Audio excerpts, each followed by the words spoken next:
طلاب أولى إعدادي، أهلا وسهلا بحضراتكم. النهارده هتاخدوا معايا درس جديد من دروس الدراسات الاجتماعية للترم التاني، وهو الزراعة والثروة الحيوانية والسمكية في أفريقيا. عايزة أعرف إيه الشغلانات اللي بتوع أفريقيا بيشتغلوها. قال لي أول شغلانة بيشتغلوها هي الزراعة.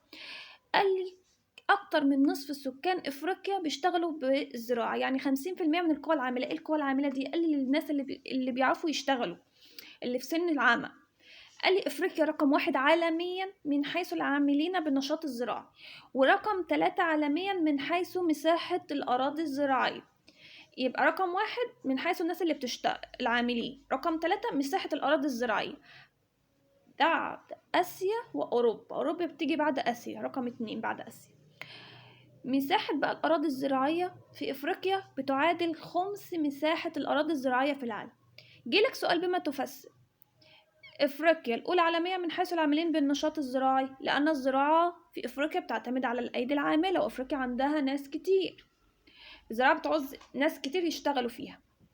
بما تفسر سؤال تاني، اهميه الزراعه لافريقيا. قال لي احد الركائز الاساسيه لافريقيا الاقتصاد الافريقي، حيث يعمل بها 50% من القوى العامله. نسبه كبيره من سكان افريقيا بيعملوا فيها، عشان كده هي من الركائز الاساسيه اللي بيعتمد عليها اقتصاد افريقيا، بيقوى بيها. قال لي عندي أنواع الزراعة 3 أنواع: زراعة بسيطة بدائية، وزراعة كثيفة، وزراعة واسعة. مش فاهمة أي حاجة من دول. قال لي الزراعة البسيطة البدائية هي الزراعة اللي احنا بدر البذور، اللي هي البدائية خالص، اللي مصر القديمة عرفها دي. قال لي افريقيا اللي فضلت تشتغل فيها لحد القرن العشرين، لان عدد السكان فيها قليل، فما عندهمش الامكانيات اللي هم يوسعوا في الزراعه، لان عشان كده بيعتمدوا على الزراعه البدائيه. طب ليه بيزرعوا زراعه بدائيه؟ قال لي لتحقيق الاكتفاء الذاتي من المحاصيل، بيزرعوا المحاصيل اللي محتاجينها للاكل. عندي تاني نوع من الزراعة هي الكثيفة، اللي بتعتمد ان انا بزرع اكتر من محصول. دي نتيجة الزيادة السكانية، تحولت معظم دول افريقيا للزراعة الكثيفة. كمان عندي تالت نوع هي الزراعة الواسعة، بتعتمد على مناطق واسعة وآلات برضو علشان زيادة سكانية. فتحولت معظم دول افريقيا للزراعة برضو الواسعة. كمان لسد الاحتياجات الغذائية للسكان ولزيادة الإنتاج. طيب، جيلك سؤال بما تفسر. تتعدد أنواع الزراعة في إفريقيا بسبب احتياجات السكان وتطور التكنولوجي. كل ده ساعد على اللي عندي أنواع مختلفة من الزراعة. عندي التكنولوجيا متقدمة، وعندي بسبب احتياجات السكان، وكمان عايزة أزود الإنتاج. قال لي في سؤال مهم جدا بيجي: نتيجة التغيرات المناخية ظهرت الزراعة الذكية مناخيا. ايه هي الزراعة الذكية المناخية دي؟ قال لي في بعض الدول الإفريقية مثل مصر وغانا ومالي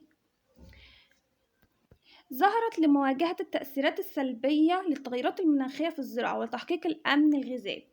طيب، عندي أنواع زراعة جديدة بتوجد فين؟ قال لي أين توجد الأراضي الزراعية الجيدة. الأراضي الزراعية الجيدة اللي أنا أستطيع أزرع فيها زراعة تجيب لي محصول أحسن، محاصيل أحسن.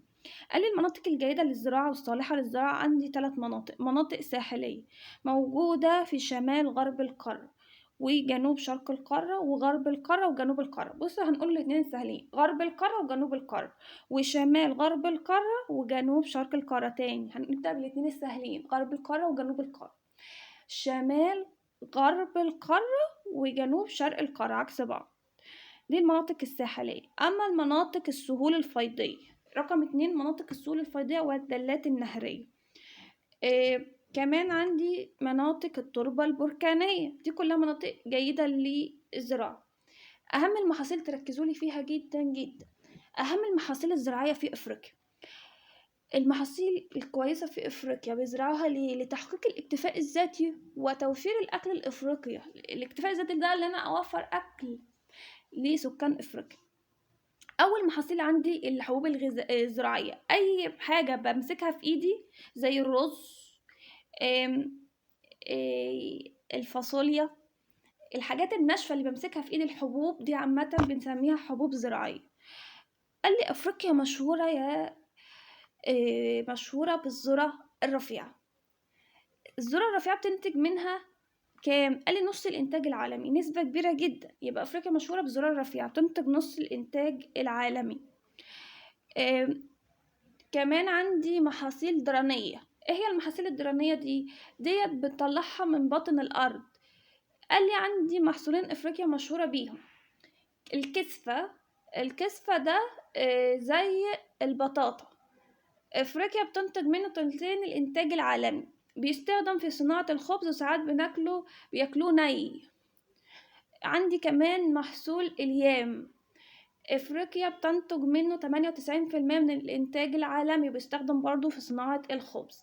يبقى الكسفة تلتين الانتاج العالمي واليام 98%. عندي كمان محاصيل منبهات زي الكاكاو، افريقيا بتنتج منها 70% من الانتاج العالمي، وده موجودة في غرب افريقيا. البن خمس الانتاج العالمي، موجود في شرق ووسط وغرب افريقيا. الشاي عشر الانتاج العالمي، ودي نسبة قليلة، اقل محصول افريقيا بتنتجه موجود في شرق افريقيا. يبقى كاكاو 70% موجود في غرب افريقيا. البن بتنتج منه خمس الانتاج العالمي، موجود في شرق ووسط وغرب افريقيا. اما مين اللي في شرق افريقيا لوحده؟ الشاي، وهو عشر الانتاج العالمي، اما البن خمس الانتاج العالمي. محاصيل بقى نقدية بزرعها عشان اجيب فلوس. عندي القطن اللي بيزرعه المشهور بزراعته مصر والسودان، بيبقى قطن جيد جدا طويل التيل، انا بزرعه بس مش بصنعه، ببيعه عشان الدول التانية اللي بصنعه باخد فلوس. القطن طبعا عارفين اللي هو بيستخدم في صناعة المنسوجات الهدوم وغيره. كمان عندي محصول المطاط الطبيعي، ده ينتج افريقيا منه عشر الانتاج العالمي. المطاط ايه هو المطاط ده؟ الشجرة، بيجي من الشجرة، بتنزل مية كده لونها ابيض، انا باخد اللون السائل الابيض اللي هي بتنتجه ده الشجرة دي، وبروح بقى المصانع بتعمل لي منه عجل العربيات والمطارات. العجل ده بنسميه الإطارات، يبقى يدخل في صناعة السيارات والطائرات، إطارات السيارات والطائرات. طيب ايه المشكلات اللي بتواجه الزراعة؟ قال لي الجفاف والفيضانات وتدهور التربة والصراعات والحروب. الجفاف طبعا أي جفاف بيحصل نتيجة الأمطار قليلة، فيضانات الأمطار زايدة غزيرة، تدهور التربة نتيجة الماء والأملاح مرتفعة. المية والأملاح دي مش اللي في التربة مرتفعة، لازم تكون التربة ما فيهاش مية كتير يعني تصفي، ده نتيجة شبكات الصرف، الترع والحاجات الترع اللي موجودة جنب الزراعة اللي احنا بنشوفها دي مش موجودة عندهم أو بنسبة قليلة أو مش معمولة كويس، فده ضعف في شبكات الري والصرف. كمان موجود كمان الجراد كمان كان منتشر في المناطق الصحراوية، ده أخطر أنواع جراد موجود في أفريقيا، بيدمر مساحات واسعة من المحاصيل الزراعية. هو كان الأول بيبقى موجود نحو البحر المتوسط والسافانا، في 2020 وصل لشرق أفريقيا. ندخل على تاني حاجة معانا أفريقيا بيشتغلوا بيها هي الرعي والثروة الحيوانية. الرعي، أكثر الحيوانات المنتشرة في أفريقيا أغنام، ماعز، أبقار، إبل. أغنام، أبقار، ماعز، إبل. أغنام، أبقار، ماعز، إبل، دي أكتر الحيوانات الموجودة في أفريقيا. الحشائش والنباتات هي المراعي الطبيعية، مساحتها ربع مساحة المراعي الطبيعية في العالم، يبقى مساحتها قد ايه؟ ربع مساحة المراعي الطبيعية في العالم، ورقم 2 بعد آسيا اللي هي المراعي الطبيعية، دي اللي هي بتعتمد على الحشائش والنباتات، المراعي الطبيعية. مساحة بعد كده هندخل هجيب لكم كل حاجة بالنسب بتاعتها، زي مثلا الأبقار بتشغل في أفريقيا كام نسبة قد ايه؟ قال لي ربع أبقار العالم. وأول دولة في إنتاجها في أفريقيا هي أثيوبيا. أغنام تلت أغنام العالم، أول دولة في أفريقيا في إنتاجها نيجيريا. الماعز نص الماعز عالميا، وده موجود أول دولة بتنتجها في نيجيريا. أما الإبل اللي هو الجمال 84% في أفريقيا منها من الإبل دي بتعيش في المناطق الصحراوية، وأول دولة في إنتاجها المشهورة بإنتاجها تشاد.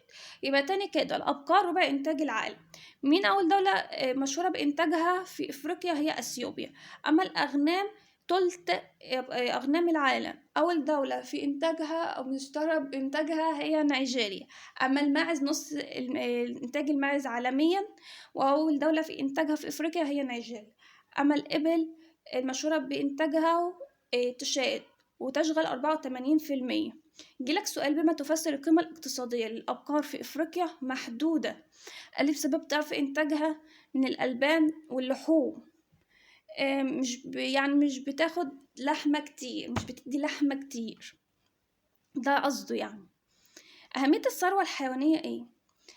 قال لي: بتشكل الراعي يشكل الراعي أساس الاقتصاد في المناطق الجافة وشبه الجافة في إفريقيا. دلل الناس في المناطق اللي ما فيهاش زراعة بيشتغلوا بالراعي، فده يعد مهنة أساسية، حيث يوفر فرص عمل للأغلبية في غرب ووسط لسكان غرب ووسط القارة، ويوفر عائدات مالية من النقد الأجنبي، ويعزز اقتصاد الدول المصدرة له.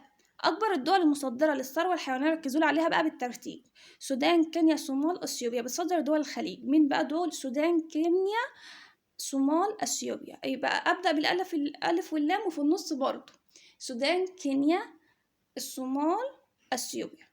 ايه المشكلات اللي بتواجه الثروة الحيوانية؟ قال لي: جفاف، صراعات سياسية، ومشكلة التنقل الرعوي، وعادات وتقاليد بعض القبائل الإفريقية. الجفاف عرفنا طبعا أي جفاف بيحصل نتيجة الأمطار، تذبذب في الأمطار، فيؤدي إلى نفوق أعداد كبيرة من الحيوانات. الصراعات السياسية ومشكلات التنقل الرعوي عبر الحدود. لو الأغنام دي عبرت من الحدود، في مشكلة وفي قضية، لو أنا على حدود دولة ولا حاجة مش مسموح لي إن أنا الحاجة دي تعبر الدولة دي إلا بإذن الدولة الأخرى، فيؤدي إلى هجرة أكثر من الشباب من المناطق الرعوية، ويؤثر سلبا على الثروة الحيوانية. طيب، إيه العادات والتقاليد لبعض القبائل الإفريقية؟ لما الشباب عندهم بتيجي تتجوز، المهر عندهم بيبقى بالأبقار، دي مهرها 50 بقرة، 50 غنم، 100 غنم كده. فالثروة بتقتصر الثروة الحيوانية على شرب الألبان، بينتج منها الألبان، ودفع المهر عند الزواج. ملكية كمان الثروة الحيوانية دي للقبيلة وليست للأفراد، فلو بتاع القبيلة ده عايز يذبحهم كلهم هيذبحهم، فده هيأثر، مش زي ما يكون كل واحد كده من الأفراد القبيلة مالك له حتتين كده أو 3، بيبقى مش واحد بس اللي متحكم. فكل دي مشكلات بتواجهني. ندخل بقى على آخر حاجة معانا في الدرس، وهي الثروة السمكية في إفريقيا. الأسماك في أفريقيا بتنتج منها عدد قليل جدا. أفريقيا رقم 4. عندي مصايد الأسماك في إفريقيا بتنقسم لنوعين: مصايد طبيعية في إفريقيا ومزارع سمكية. مصايد الأسماك طبعا زي ما قلت لكم دلوقتي نوعين: مصايد طبيعية يعني ربنا هو اللي خلقها، أنا ماليش كإنسان دخلي فيها، ودي متمثلي 82%. أما المزارع السمكية كإنسان بتمثل 18% في إفريقيا. أنا كإنسان أنا اللي عملتها، عملت حفرة وجبت فيها مية، حطيت فيها سمك وبوكله وبشربه عشان يتضاعف، عشان أسد حاجة السكان عندي. مصايد طبيعية عرفنا نسبتها في إفريقيا 82%. المصايد الطبيعية 82%، وبتنقسم عندي لمصايد بحرية ومصايد داخلية. المصايد البحرية من اسمها في بحر، يبقى عندي بحر المتوسط والأحمر والمحيط الهندي والأطلنطي. أما المصايد الداخلية اللي هي داخلة جوه عندي الأنهار والبحيرات داخل القارة، بصطاد منها السمك. أول دولة في المصايد الطبيعية في إفريقيا هي المغرب، وتاني دولة في المصايد الطبيعية في إفريقيا هي موريتانيا. تمثل كام المصايد الطبيعية دي؟ 82%. ندخل على المزارع السمكية اللي بتمثل 18%. إفريقيا اتجهت للاستزراع السمكي لسد حاجة السكان. أول دولة في المزارع السمكية هي مصر، بعدها على طول تاني دولة هي نيجيريا. رغم ان مصر الأولى في الاستزراع السمكي، إلا أنها رقم 2 في استيراد الأسماك، بسبب طبعا الزيادة السكانية. طيب، أهمية ما يجي أقول لك أهمية الثروة السمكية في إفريقيا، هقول له مصدر الغذاء والبروتين، خاصة في الدول اللي تعاني من مشكلات في الثروة الحيوانية، اللي ما عندوش أبقار ولا أغنام. السمك مفيد جدا. تدخل في التجارة الدولية كسلعة أساسية، توفر فرص عمل. مشكلات الثروة السمكية: المصايد بالنسبة للمصايد البحرية تعاني من استنزاف وانخفاض المخزون السمكي بسبب عدم إحكام الرقابة على أساطيل الصيد الضخمة والصيد غير القانوني. كمان عند المصايد الداخلية بتعاني من تدهور الموائل البحرية والإفراط في الصيد. إيه هي الموائل البحرية دي؟ قال لي منطقة بيئية طبيعية مأهولة بنوع واحد أو أكثر أو نوعين مثلا من الكائنات البحرية. لما أجي أنا كواحد مش فاهمة أي حاجة في أي حاجة وأجي أصطاد السمك ده، فأنا أولا بقرضه بيعمل انقراض وبقلله، فكده إنتاج الأسماك دي بتقل عندي وبتنخفض وتكاد تنقرض.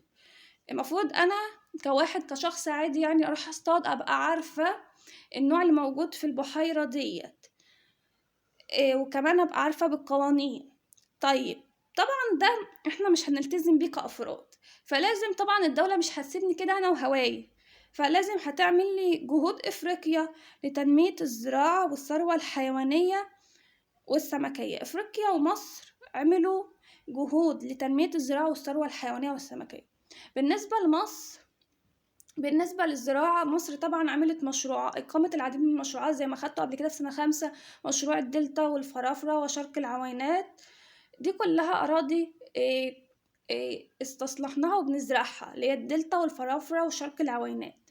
كمان آه، دي مشاريع قومية لاستصلاح الزراعي وتوفير المياه، وعن طريق المياه الجوفية وتحلية مياه البحر ومعالجة محطات المياه للصرف الزراعي.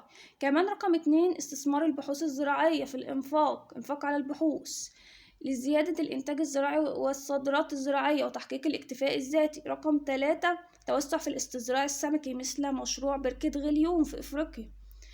آه، مشروع بركة غليون عندنا هنا في مصر. بالنسبة بقى للجهود الإفريقية اللي بذلتها، الاتحاد الإفريقي عمل برنامج زي ما أنا كاتبه لكم فوق كده، برنامج شامل للتنمية الزراعية الاكتفاء الغذائي بإفريقيا عام 2002، وإطلاق مبادرات إقليمية تركز وتهتم بصحة الحيوان وانتقال الرعاة بين الدول. عملت بقى نسقت بين الدول المجاورة وعملت اتفاقيات عشان الراعي لما بيخش دولة يعني بيتحذر أو بيتصادر، فالرعاة بيهربوا. تستخدم كمان تقنيات حديثة في الزراعة والتوجه نحو الاستزراع السمكي. مين كانت الأولى في الاستزراع السمكي؟ هي مصر، فكانوا بيجولها وهي بتدربهم عشان هي عندها خبرة في الموضوع ده. تقوم مصر بتدريب الكوادر الفنية في الدول الإفريقية لتنمية المزارع السمكية. وبكده درسنا انتهى، أتمنى تكونوا فهمتوا، شكرا.